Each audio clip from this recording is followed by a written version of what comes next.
Rediscovering Gita for the Modern World by Shrikant Soman. Based on essays on Gita by Sri Aurobindo. Chapter 6, Man and the Battle of Life. Continued from the previous episode 53, The Flaws of Modern Specialization.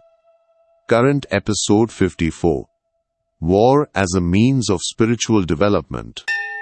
The constructive side of conflict. The Kshatriya as a universal archetype.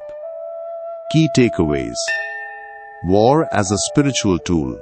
The Gita views war not merely as a destructive act, but as a potential means for ethical and spiritual development. The positive contributions of war.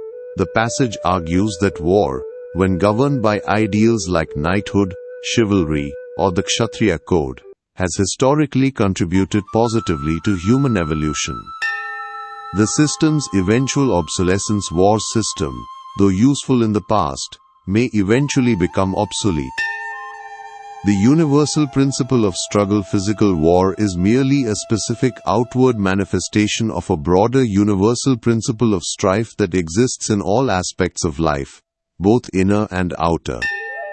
The Kshatriya as an archetype. The Kshatriya is not just a warrior class but an embodiment of the fighter in man. Main passage.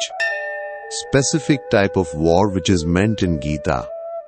We have to take a special note that it is a war of this kind and under these conditions that the Gita had in view. The war which is considered as an inevitable part of human life. The war which was so restricted and regulated that it served the ethical and spiritual development of humanity. It was put on par with any other human activity, having same ends in view. We should remember that the ethical and spiritual development was then regarded as the whole real object of life.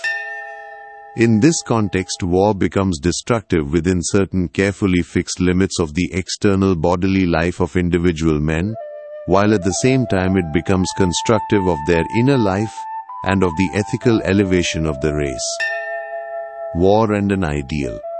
It can be easily seen from the actual experience of the race that in the past when the conduct of war was subjected to an ideal, it had helped in this elevation. This is reflected in the development of knighthood and chivalry, the Indian ideal of the Kshatriya, and the Japanese ideal of the samurai. This fact can only be denied by the fanatics of pacifism.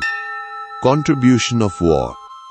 When the system of war has fulfilled its function, it may well disappear.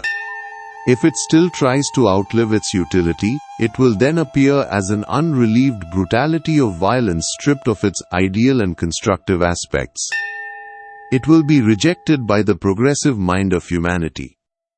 However, the contribution of the system of war to the preservation and development of the human race must be admitted in any reasonable view of our evolution. War as an aspect of world energy. However, the physical fact of war is only a special and outward manifestation of a general principle in life. Kshatriya is just the outward manifestation and type of a general characteristic which is necessary to the completeness of human perfection. War physically typifies and embodies the aspect of battle and struggle in human life. This aspect belongs to all life, both to our inner and outward living. It is applicable in the specific context of the world whose method is a clash and wrestling of forces. The world which progresses by mutual destruction towards a continually changing adjustment. This adjustment is expressive of a progressive harmonizing. It is hopeful of a perfect harmony, the harmony which is based upon some yet ungrasped potentiality of oneness. The Kshatriya is the type and embodiment of the fighter in man who accepts this principle in life. He faces it as a warrior striving towards mastery, not shrinking from the destruction of bodies and forms. It aims towards the realization of some principle of right, justice and law. This principle shall be the basis of harmony towards which the struggle tends. The Gita accepts this aspect of the world energy and its embodiment in the form of the physical fact of war. It addresses itself to the man of action, the striver and fighter, the Kshatriya.